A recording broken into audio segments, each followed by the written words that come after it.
My name is Hádley Gamble, and I am Al Arabia's chief international anchor and the host of the soon-to-be forthcoming Hádley Gamble Show.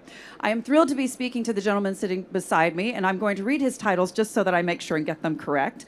Rani Rod, CEO of International Media Investments, based in Abu Dhabi, as well as president and operating partner at Redbird IMI, based in New York. Okay, Rani, you and I have known each other for quite a while. And I think there's no better person to talk to the fundamental changes that we are seeing in the media space, not just here in the Middle East, but globally. You spent a quarter of a century at CNN. Is linear over? Hi, can you hear me? There we go, yeah. Thanks, Hádley, and hi, everyone. Thanks for joining us today. Is linear over? Straight for the jugular on that one. A lot of TV stations around here, including the ones that we operate. Look, I don't think linear is over per se. I think if you think about it, TV consumption is just changing, like media consumption is changing. And I think the delivery mechanism is going to continuously evolve. And with the advent of AI and with the proliferation of social media as a platform of choice for the younger generations, you'll continue to have an audiovisual experience. How you feed the pipes is what's probably changing, right? So if I think about my kids, they watch TV, but it's IPTV, right? Like they'll watch Netflix on TV, they'll watch Disney Plus on TV, and they don't know the difference of live TV versus on-demand TV. I think so.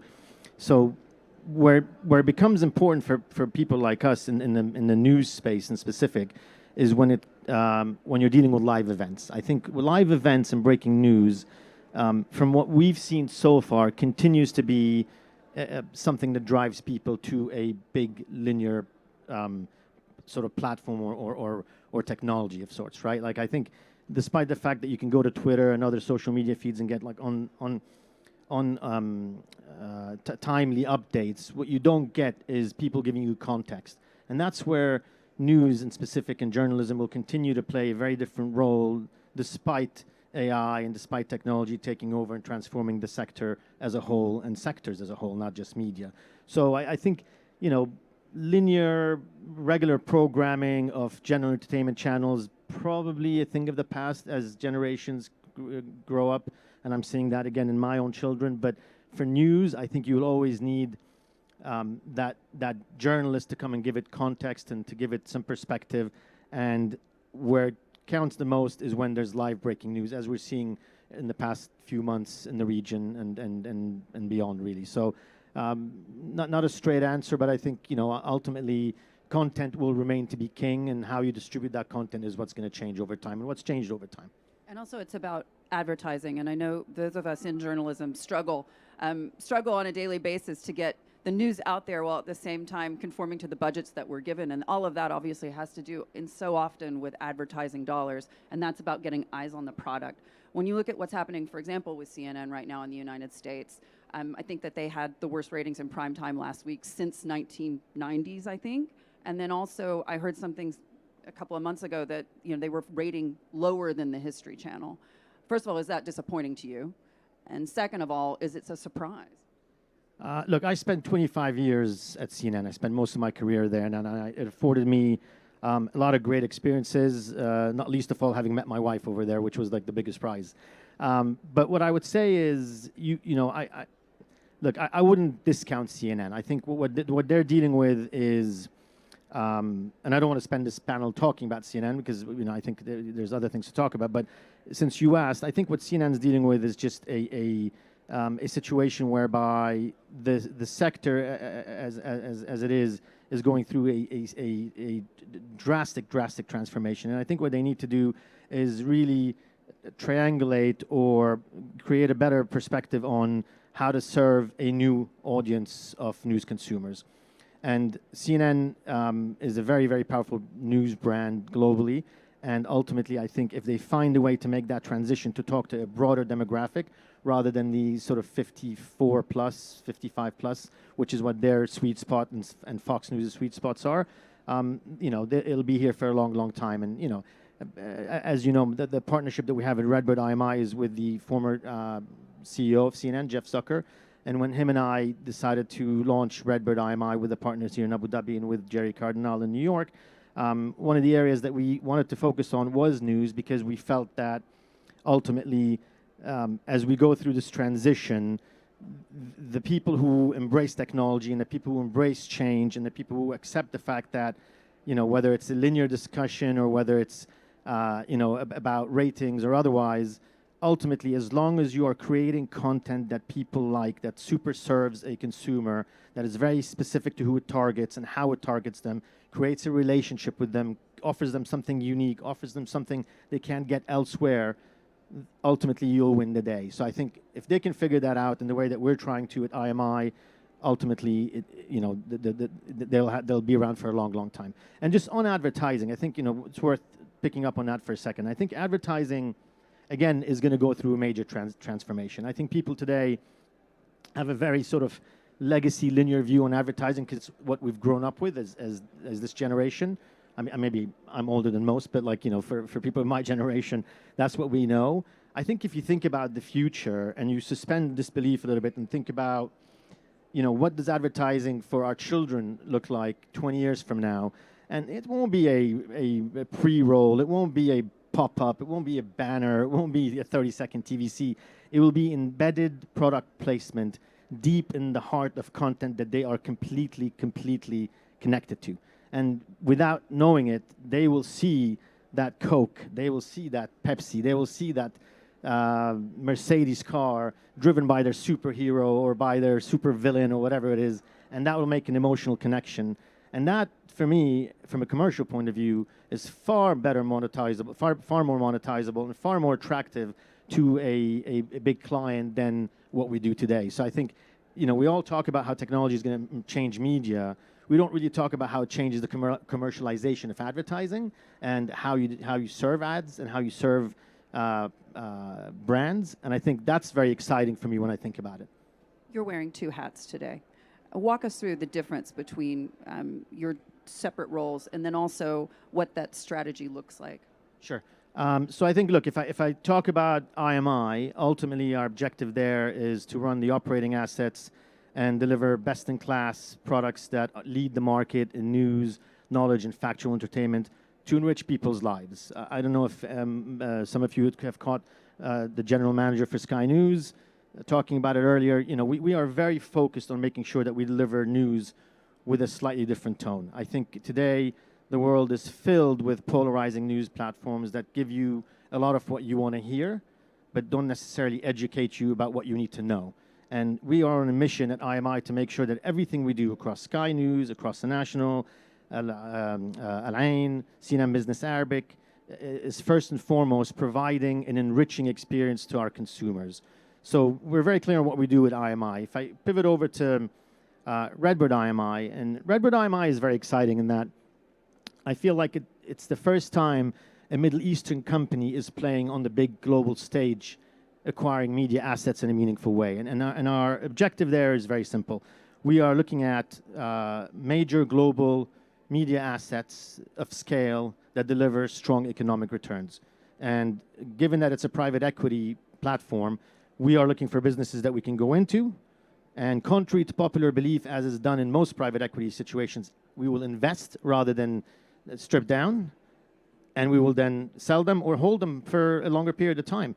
One of the things that we have as an advantage with Redbird IMI that we bring to the table that I think is different to most other private equity firms is that it's probably three things. I would say capital, patience, and operating experience.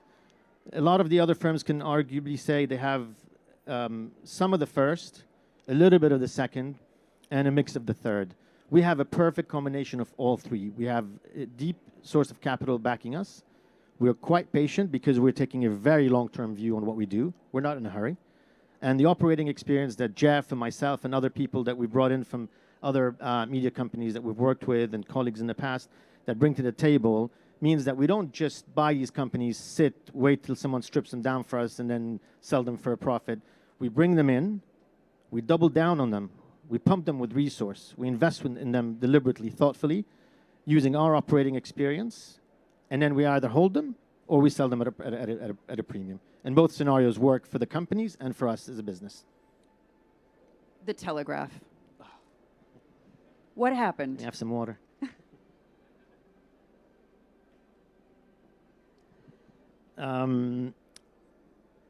The Telegraph. Look, I think in an ideal world, I would be sitting here in front of you all saying that we own the Telegraph. And not only would that be good for us, it's part of the portfolio, it would be good for the people of the Telegraph. And what my fear is what's happened with the Telegraph ultimately is probably something that will cost the Telegraph and its employees more and the UK government more than any of us over here. It is not my place to comment on UK politics, especially during an election year. But what I can tell you about the Telegraph is that regulators make the rules, lawmakers make the rules. And when we closed the Telegraph deal, the rules were changed after the fact. And that, for me, suggests that the UK becomes very difficult to promote inward investment. Just as a data point, last year alone, the UK lost 1,200 journalists in 1 year. 1,200 journalists. So really, I think ultimately, for whatever reason, whether it's xenophobia, whether it's party politics in the UK, whatever it was, I think ultimately it's a shame that it played out the way it did. We have moved on from that.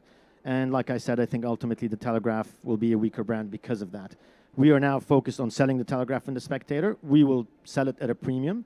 We will make our money back and then some and move on to other markets and focus on other opportunities. But we have drawn a line in the sand on that one. No regrets? I think the only regret I will say we have is that maybe, and I'm being quite honest about it. If I said no, it would sound a little bit cocky, but I think in hindsight, I would say maybe the timing could have been better crafted. But you don't know what you don't know about these things. We didn't know that the UK government and the sitting government was going to be as weak as it was. We didn't know that an election was going to be called. We didn't know that there was going to be in-party fighting around this issue. So I think there was a lot of things that we've learned from this, and what doesn't kill you makes you stronger, and we're moving on from this one. What looks attractive to you at this point in terms of external assets? Look, from a Redbird IMI perspective, if I think about what we've acquired so far, if I think about All3 Media, and I think about Front Office Sports and some of the other acquisitions we've made, what is true across all of them, and it takes me back to what I talked about with regards to IMI and how we run our operations there, they all super serve an audience, right? So we're very careful about recognizing the fact that today's consumers are very discerning, and if you don't super serve them, if you don't give them something of quality that is very specific to what they like, you're probably just going to end up swimming in an ocean of content. And with AI, that's even worse today, because even machines are creating content, let alone people creating the content. So for us, what we try to look for is very special IP. So if you take All3 as an example, All3 is a company that owns 50 smaller companies that all specialize in a specific genre. Front Office Sports is a very specific platform that focuses on the business of sports. So what we're looking for are unique IP and unique companies that are able to offer a very specialized individual experience to a consumer that speaks in their tone of voice, connects with them in a meaningful way, and creates engagement and relevance. So I think, I don't want to give away sort of specific names, obviously, but I think we continue to be interested in Tell us. You'll go buy the stock. Look, touche. The news space continues to interest us because we feel that that's going to continue to be underserved in its current format. I think there's a lot of legacy news brands that operate in a very formulaic way, and I think between Jeff and I, we probably can bring something different to the table. I think the production space is very attractive. And look, if I take a step back, zoom out a little bit, we're looking at making, big bets. As I thought about it this morning and I was going through my mind where we are in terms of Redbird's deployment, we set out to invest about $1 billion in a span of 2 to 3 years. We're already at 1.2 in about a year, not counting the Telegraph. And if you include the Telegraph, that's just under $2 billion and counting. So our principals are very committed to this venture, and me and my partners are very keen on making sure that we acquire big brands in big scaled markets. So I would watch this space. I think we have some exciting things on the horizon. In your mind, how damaging has the media coverage been to public perception, not just since the start of the UK and Russia conflict, but what's happening in Gaza today? Because most of the conversation that I have with other journalists is the disappointment in traditional media brands and how they've covered it? Yeah, look, it's a good question, Hadi. I mean, and again, Nadeem touched on this earlier. This is a really sensitive issue. And, I want to sort of carefully maneuver through this answer because it's a very emotional time in the region, and understandably so. But I think that news brands are underserving the consumer. I think they are doing this service to the consumer because they are very much picking a lane. We are very much in a time and place whereby... And to the profession. Absolutely. Absolutely. We are being forced as consumers to pick a lane on a story or stories that have multiple facets, like multiple dynamics. And to do that is insulting to the people in Gaza and in Russia and in the Ukraine. It's insulting to the profession, as you very well said. And I think it really creates it gets you to sort of the lowest common denominator. And what we need to do, and what we're very focused on doing at IMI in specific, and on with the assets that we acquire with Redbird IMI, is to elevate the conversation. I hate to use the word agenda because agenda in and itself has negative connotations. So for lack of a better word, if we do have a vision for our operating assets at IMI, it's to be progressive in what we report on, to be progressive in our message. And that's hard to sell because right now the emotions are so raw and people are suffering and kids are dying. And, I'm from this region. I mean, I'm Lebanese. I grew up, in and around the region before going to the US and the UK and coming back here. So it's personal to me as well. But ultimately, if we don't offer our consumers a more holistic view of the situation that we're reporting on, while also reminding them of the opportunity, of the hope, of the potential prosperity and peace and harmony that could exist if we just approach these issues in a slightly different way, we will end up just being very, very divided. And I think news networks are guilty as charged of driving that emotion. And I think everyone owes the consumer and the profession more.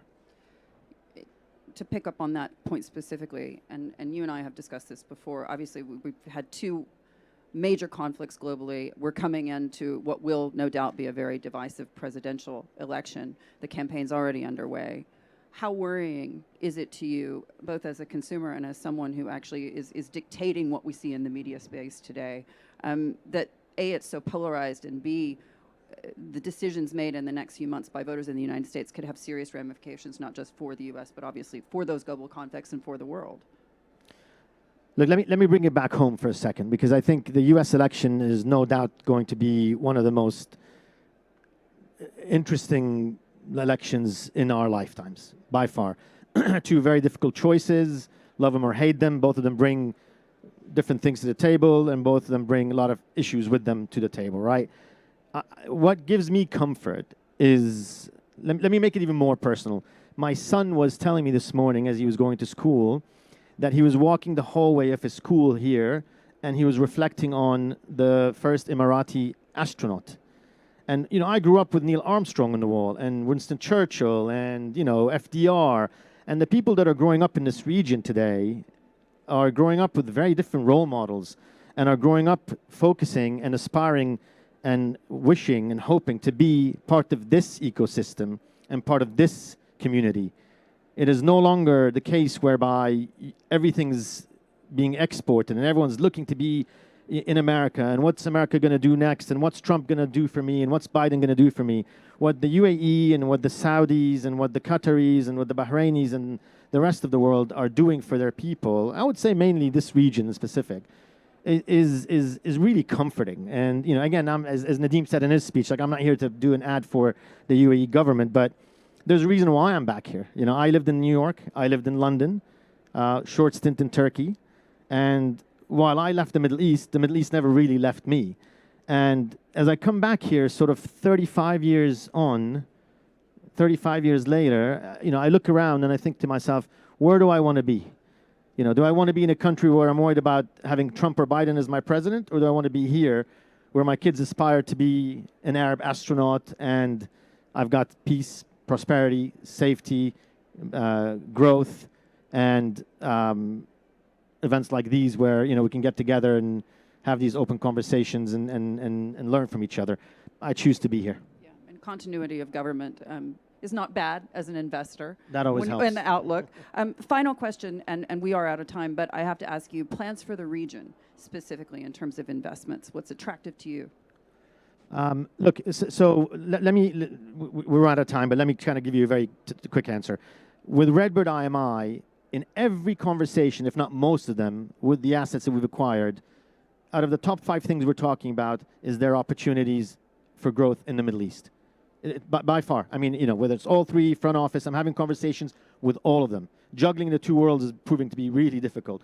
So I will start with saying that with the acquisitions that we've made between all 3, front office, Everwonder, Media Res, we will be looking to expand those operations within the region. And then as this region continues to grow and as investments continue to be made here and content continues to become more and more compelling, which is what I think is a huge opportunity for us, I can see us making organic acquisitions of companies within the region as well. So I think net we'll grow our international assets here, and in time we'll be looking at making our own acquisitions within the region as well. Because it's inevitable that this region creates more content Absolutely. For itself. And it should. It's on us. It's long overdue, and I think this is our moment for doubling down and making sure that we're building something that competes on the global stage. We've got the resource, we've got the capital, we've got the know-how, we've got the government support, we've got the creativity, and a big youth population. So this is our moment. Fantastic. Ronnie Rod, thank you so much for joining us. Thank you.